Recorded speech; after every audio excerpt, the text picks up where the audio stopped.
айналайын жандарым, қалайсыңдар? Жағдайларың жақсы ма? Өзбекстан сен ба? Жақсы. Өздерің қалайсыңдар?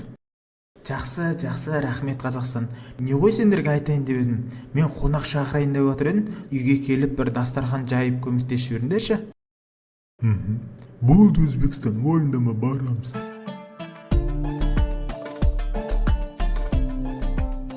Айналайын бауырлар, сендер келіп бір қуанып қалдым ау. Сендер көмектеспесеңдер кім көмектеседі маған?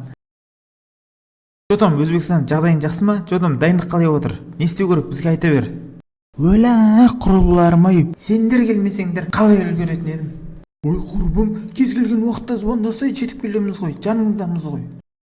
Ой жандарым сол, сендер келіп бір үлгеріп қалатын болдым ғой.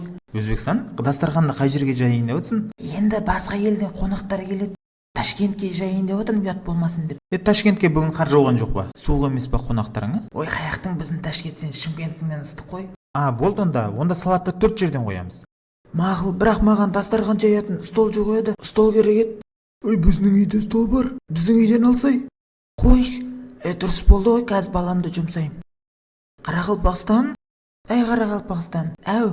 ана Қырғызстанның үйінде стол бар екен, соны алып кеш. Қойши, бар деймін, ертең қонақтар келгенде ұят болады. Мағыл, сіз де бір.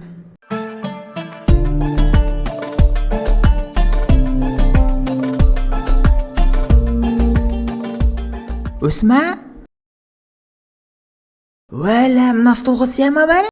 Уайымдама, сияды ғой. Ойбай, ойымдама. 4 жерден қоямыз ғой салаттарды.